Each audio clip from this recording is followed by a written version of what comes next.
Go to the respective website, live, available, boom, that one gets started. What's up, YouTube?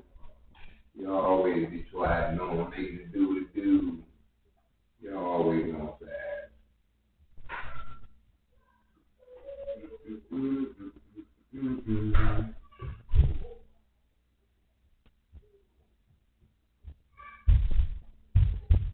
Yeah, let's see if we can go live on Facebook. Facebook, we got action. Let's see if IG is going to be the place to be. IG is trying to give us some grief.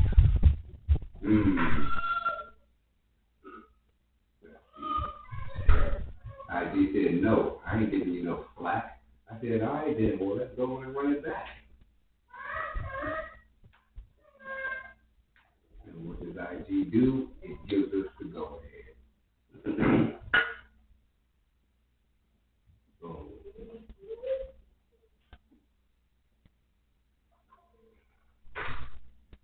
And we are locked and loaded. Oh, I should be on all streaming platforms.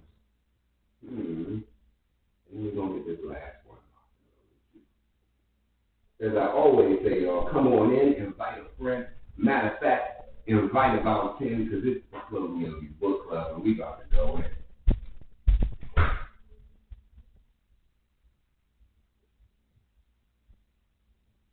I'm giving y'all this time to invite a few folk in. Like I said, actually invite about 10. And maybe those 10 will invite 10. And then maybe we can all end up as friends.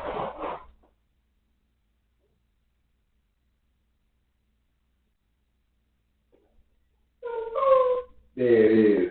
Peace and love, peace and love, peace and love, kings, queens, and gods. As you already know, I'm the Flow Yogi, and this is the Flow Yogi Book Club brought to you by Yogi, Urban Yogic Wellness and Education, where we are restructuring health and wellness in the community, one healthy habit at a time. This book club, those are one of these habits, one of those ways that we can, when we practice on those life form mats that are so slip resistant, so fantastic, that we learn these lessons, we can bring those lessons here to discuss them, to iron out the kinks, to figure out what really works for us so we can grow into a better state of well-being, so we can chop it up and find out what works for other people. How can we integrate those things, one habit at a time into our life, to facilitate that state of that well-being? So if you didn't check that, that's Lifeform, that's a plug, they rocking. Check out my Fit DC. Whoa, Fit DC, let's do it. We also got Border Fly Fitness with Fitness is Fashion. We got my guy Kino the Universe. Well, people are great. And we got Brett Healthy popping up. What up, y'all? All right, so as I already said, come on in, invite a friend. Matter of fact, invite about 10. I'm going to give y'all a moment to let my man Tony talk to y'all for a split second, please. All right. Before I get to the Kiwi.bc meditation check-in, Jay, I need you to check out the Kiwi.bc Yoga Live. There's something I noticed is streaming from OBS and Instagram. Sometimes it's not just all center, it's like all the way off. So just go ahead and check that out. But everybody else out there, make sure you check into the story to tell us that you meditate so you can be a part of the growth. Yeah, not just want to give you a little shout out, just to say, hey, you move to meditate? I move to meditate. We ain't got to do it together. We ain't got to do it same time. However, this is a very small portion of a very big practice of a very, very stable mental health modifier to help uplift you, to help you move and meditate every single day. Just do it up, man. Well, all you want to do is throw it in there. So, log on to Yogi.bcig and hit that move to meditate button so that we can give you a shout out and welcome you to a growth day too. See, he done just dropped all the gems right there. That's it right there. Time still delivered. We ready to go. And on that note, we actually about to get ready to get started. We about to get down into it. So, what will we be rapping about earlier? We were rapping about a couple of things. These grantees. These, this salutation, this Ashtanga practice. What's going on? How does yoga heal us? What are you talking about? Can you give me a little bit of some of that? I was like, all right, I got you. Last week we read a little bit of the origins of Ashtanga yoga, the physical practice, the spiritual practice. We were mentioning that. Oh, and we just skimmed through the books, by the way, mind you. Currently, we're reading Power of Ashtanga Yoga. But like I said, we're not necessarily reading the book. We're just skimming through different topics and things that are resonating with reading. And there's been some stuff that was resonating. It starts with the spiritual practice. Ashtanga literally means 8 limbs. And those are yamas are moral codes. Niyamas are self-purification and study. Asana, which are poses. Pranayama, which is breath control. We got pratyahara, which is sense control. Dharana, which is concentration. And dhyana, which is meditation. Right? And samadhi, which is total peace. We can get into that a little later. Wow. Ideally, teachers are well versed in their knowledge of all 8 limbs before they are teaching, so they may truly guide their students through the entire journey of yoga, and not just deeper in the poses, because that can compromise their mental health, their mental well-being, that can compromise their physical well-being, because it's all about the poses and achieving something, and doing something. And sometimes we just need to chill out. Sometimes the healing comes from not doing, and more so observing what we've been doing too much of. So then we can redirect that energy. Right? If I'm spitting facts, if I'm saying something that resonates, just drop it in the cheek. Hey, what up, Dale? Dale, join the Zoom room. Dale, if you could drop the link in the cheese, that would be fat. Well, you got the account. Just log on to the account and hit the Zoom jump. It'll pop up. Dang, boy, that's smooth as butter right there. All right. So those are the 8 limbs, pretty much simplified in some way. We got moral codes, yamas. We got self-purification and study, niyamas. We got asanas, poses. We got pranayama, breath control, pratyahara, sense control, dharana, concentration, dhyana, meditation, and samadhi, total peace. I got a question, because I was about to drop the English in the chat, but I think 2 of them are different. Pratyahara is withdrawal, and samadhi is absorption. I like absorption better. Okay, good.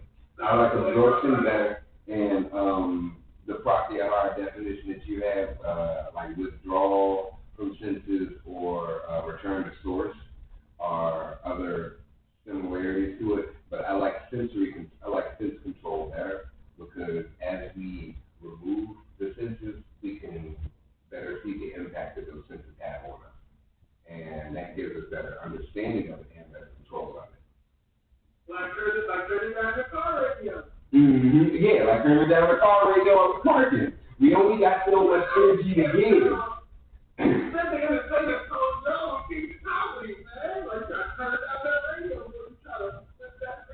Because the sensories are overloaded. It makes perfect sense, yo. It makes perfect sense.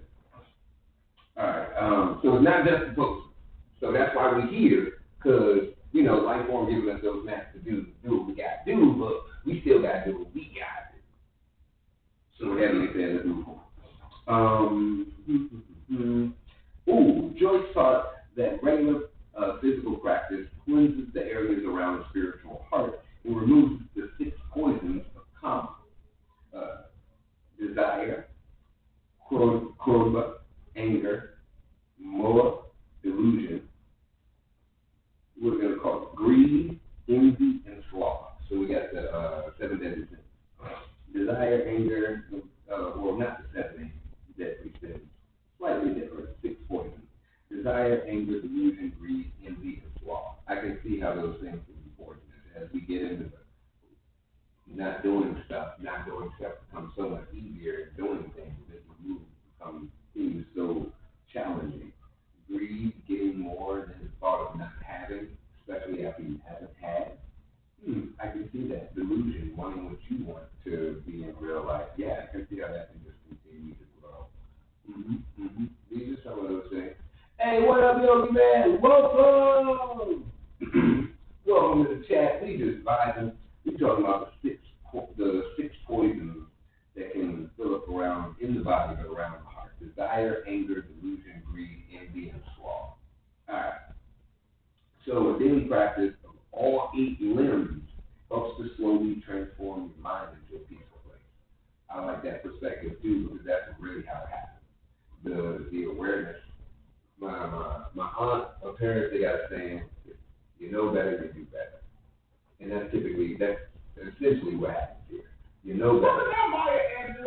It could be. They put a little swaggy John on it. It was a little more than that, but I'm gonna just leave it there for intended purpose. So you know better and you do better, right? So they hit me with that, John. I was like, all right. And that's, like I mentioned, that's kind of exactly how this practice works. Because doing bad doesn't feel good. It stops feeling good when the awareness is because most people are generally good-hearted people. They don't think the things that they're doing are for the negative. So then when you find people like Joker, it's like, oh, no, this is crazy. Other people, they've seen it wrong. They're like, oh, they think the world's going to be better if they ran it. Yeah, no, I think it's going a very tyrannical way. But they're trying to make the world better. That is the crux of it, but they can only see through their eyes because they only trust themselves. So they need self-work here.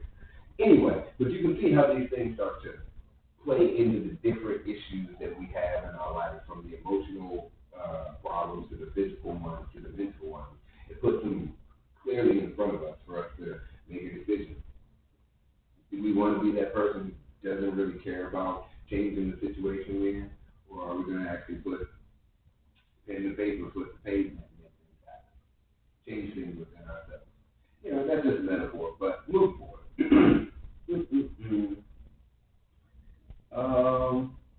Yeah, we'll rock with it. We'll keep rocking with it, because it's not just poses. The downloads are a warm code that tells us how to engage the world ethically. Right? I like that. He tells me how to engage with the world ethically, so I can have a clear conscience, so I'm not accumulating extra baggage, because it's something that I didn't know would harm me later. And that includes ahimsa, nonviolence, satya, truthfulness, asteya, non-stealing, brahmacharya, sexual responsibility, and aparigrahya, non-attachment. Right? We can see those things giving us a way to engage with people and things, with the world. The niyams are ethical guidelines that define how we relate with ourselves. So there's a little bit more intro. They include saucha, which is cleanliness, santosha, which is contentment, tapas, which is heat and purification, svadhyaya, which is spiritual and self-inquiry, and ishvara pranadhana, which is devotion to the divine. Or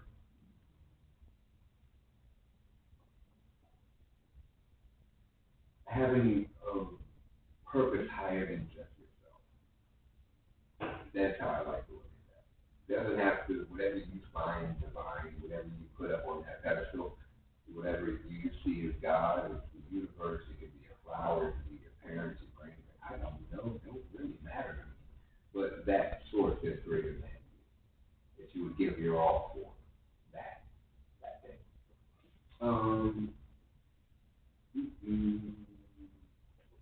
Let's see. None of that matters. Ooh, this is cool.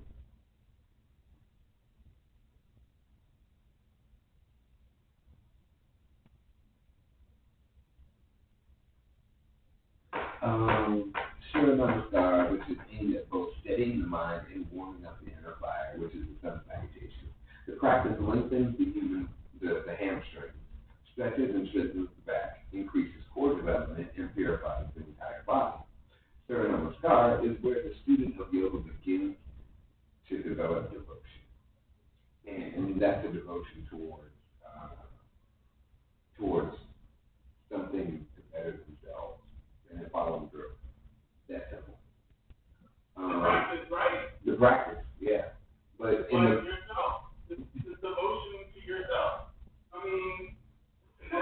When you first started to explain it, I was a little nervous, and I was like, oh, is he about to take me away from something I thought I got and understood? But like, nah, like let me know that devotion to the work, devotion to the king, devotion to like the way that the book says it's the way that I try to talk to people, but people always ask me for more, and I'm like, no, I'm not asking you to do anything specific. Yeah. I'm asking you to love you. I'm asking you to want to do more for you. Like, I'm not trying to give you a definition. I'm trying to have you define your best self and work towards it. And work towards it. I like it. I'm trying to have you define your best self and work towards it. Come on, man. Dang on it. That's a step right there. All right. Yeah, let's see. Joy teacher said that the yoga practice is 99% practice and 1% theory. I agree.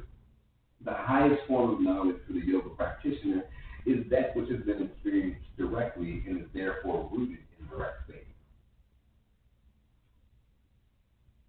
That's powerful right there. That's powerful right there. I'm not trying to tell you to believe me because I said it. It's not, what I'm going to say out of my mouth is not greater than you have in your own experience. So let's just shut up and do it. Let's experience it. See, we get the same result out here. That person did, that person did, that person did. We all did the same method. Oh, this is a scientific system. Producing results. Okay. I'm with it. Let's move. Where we at? We mentioned this before, but I'm going to bring it back because this is important. I use this often. Muscular pain in yoga is often felt as a burning or shaking and can be accepted. But joint pain is a different teacher. And when it is an experience, you should back off.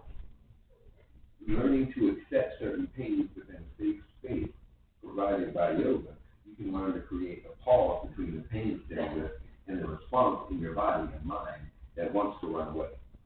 In that powerful pause, you are able to choose your course of action instead of being driven by reactionary patterns from the past. So it's literally putting yourself in that situation to rewrite old patterns. As you do it in such a controlled, combined, sensory enhanced of just experiencing that, sensory deprived, especially if you're not practicing with music, then when you experience it in like a conversation, you experience it in life when someone says something or does something that's uncomfortable, that same pause that you've been working on comes in. Transferable skills. Build it up in a small control place and in that lifetime exercise. It's going to be a whole different game. I use game for a reason. Let's see. We still just trotting right along. The untrained human mind runs towards pleasure and away from pain. And this constant effort fuels the cycle of suffering.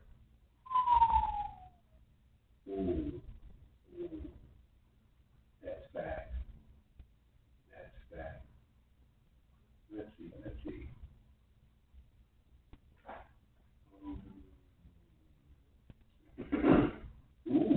Yoga teaches that the only transcending the illusory world of limitations can you actually move past these false boundaries in your practice and in your life. Every pose, every movement, and every breath along the way redefines the very essence of your being. That's about that. In a sense, yoga is the most basic path to self-empowerment. That reads so much. Because with the consistency of showing up and proving to yourself every day that you can wake up and do something, regardless of how tired you are on certain days, how much you don't want to do something on other days, you have that time, you have that experience to go back and reflect on. That in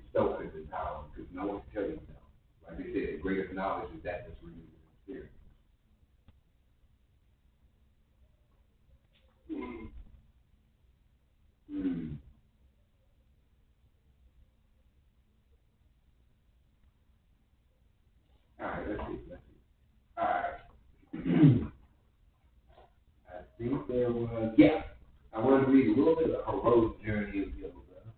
Yeah, we got time for this because I want to get into the Grand Keys. The Grand Keys. Yeah, I'm really excited about that. Yeah. Because this is all the foundation work for it. All right, and this is just like poetic type shit, but it be hitting shit. The heroic healing journey of yoga. The quiet world of our inner being can sometimes get drowned out by the loud stresses of daily life. Yet, when you begin a yoga practice, you open up a door to a tranquil space of living. It is here, in this inner world, where the healing takes place. At its most basic level, yoga seeks to reunite you with your deepest understanding of mind, body, and soul. This singular state of consciousness helps you regain the lost world of your understanding as you really are, peaceful, free, and beautiful. Everyone wants to be happy, no matter how different people may seem. Everyone wants to know real peace and lasting freedom. By engaging in the joyful yet challenging yoga poses, you learn how to conquer obstacles and attain freedom. This may well be the greatest gift that yoga offers its practitioners. That's what I was saying, is you overcoming those challenges every day, of showing up, of then seeing the growth from it, showing you that you can have a fixed mindset, tying in mindset, showing you that you can have a fixed mindset because it's giving you the experience of you getting more flexible and being able to reach further down your leg. From your kneecap scratching your knees without bending your elbows to scratching without bending your knees, and to scratching your shins, to grabbing your toes. Like, it shows you the process. The last little bit of this piece. On the inward journey of yoga, every dedicated practitioner encounters beautiful epiphany moments that lead to an awakening and transcendental experience of healing. But every dedicated practitioner also encounters obstacles. What might they be? Well, laziness, fear, lack of confidence, low self-esteem, the anger born of frustration over poses that seem insurmountably difficult. These obstacles, most, if not all of them, are related to deep-rooted patterns, are as formidable and challenging as demons, tricksters, and tempters of the mythological hero's journey. See how we can start to see these things in an allegorical sense? The obstacle faced by every hero reflects the inner journey. The inward journey of yoga makes every practitioner play lead role in their own epic saga. Yeah.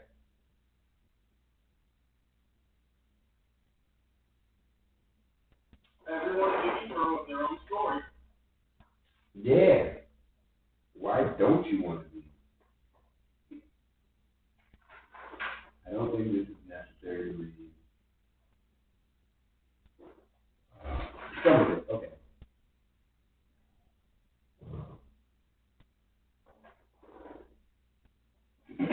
Okay, how do yoga poses work? Yoga poses cleanse the body from within by going into the darkest corners with twists, bends, and folds, and breathe to literally burn through the stuck material. Without the constant cleansing of asanas, the internal workings of the body's organs and neuromuscular systems grow sluggish. But with a regular yoga practice, the body is able to maintain a healthy level of pliability through life. The Ashtanga yoga method is, in particular, leaves no cell untouched and systematically brings strength and flexibility to the entire body. On an emotional and psychological level, the yoga poses increase conscious awareness of every part of the body. Along with the pure physical benefit associated with the heightened awareness, numerous mental and emotional benefits accrue as well.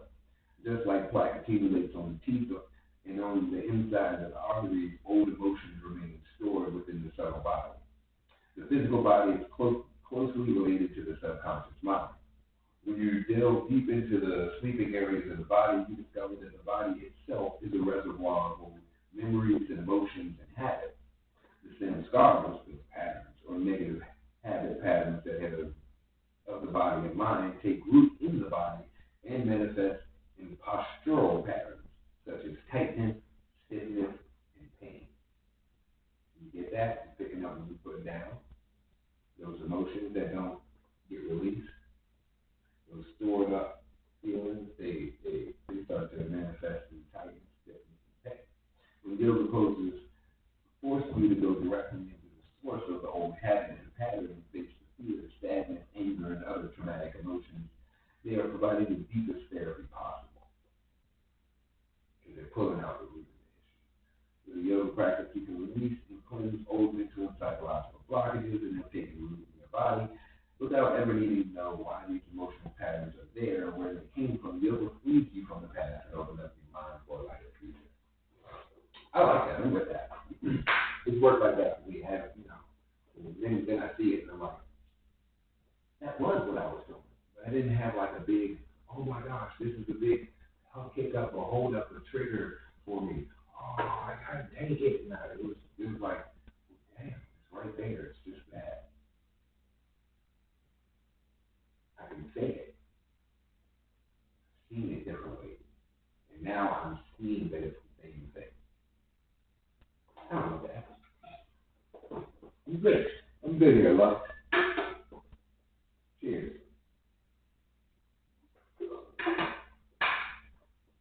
All right. So now we got the grunties. I was excited about the grunties. We got time for the grunties. Yeah, we got time for the grunties. We got time for the grunties. We got time for the what? What else tricks spaghetti food? Tony. I got my okay. You should be on in this thing, man. I think you got an account. UEDC.com, UEDC.com, and you sign up for all the free stuff we got. And then people in the Zoom room so we can hear you, you write and chat it up. Yeah, I see you on that now. All right, grinding. We were talking about the emotional cleansing, boom, different ways. So this is strictly within the Ashtanga yoga method, this practice. These poses are in there, and they hit, though. They hit. I'm going to read what she says, and then I'm going to tell you my experience with it. The Ashtanga method of Ashtanga yoga uses the breath pose and gaze to free the body completely so that spiritual energy can flow within. Granthis are energetic locks that block the rise of consciousness in the subtle body. The first time I heard about these locks in the energy body, I was not sure what to think. Same. More esoteric than the but yeah. More esoteric than the nadis that correlate with an acupuncture meridian. Granthis can be hard to understand. I'll say that. If information on them is fine to find. Yoga scholar George Fierstein gives a good list of sources in his Encyclopedia of Yoga and Tantra, blah, blah, blah, blah, blah. Even though that's more stuff that don't necessarily matter. Moving forward. The Yoga Sutras. I've read a lot about energy blocks in a lot of different places and a lot of different ways. Okay, talk to me. So, I guess I'm just wondering, have you seen blocks other places too, or like other systems talking about this specifically Ashtanga yoga, right? Not specifically my sword, but Ashtanga yoga. Well, my Ashtanga is typically my sword. Okay, so my sword is a part of Ashtanga. Yeah, it's a style of teaching that. But, however, yes, these locks, these granthis are a little bit different because it's like 3 gateway poses and things that I'll now speak on what I've experienced because I think it's going to be a little bit easier to like connect with. So in the practice, there's 3 postures in primary system. What up, China? We got Mary Shiasana D, which is a half lotus, twist, low back elongation. Like when I say low back, I mean like tailbone, like cockpits, like the actual cockpits. And it's a twist while the legs are half loaded. So it's some wild stuff. And when people are able to like hold these 3 concepts and not stress out, and not strain or not be like, trying to breathe, trying to reach for it. They're just in a different space. There's things that you have to overcome, that things don't matter. You have to be in a certain space. I'm not saying that things don't matter in the sense like you'll break your leg or your ankle or something. No, you know what position it should be in, you know how it should be, and these things don't. Whatever I'm feeling doesn't matter. It gets to a point where you're not necessarily feeling too much. It's a sensation that's experienced often, so it's not bad.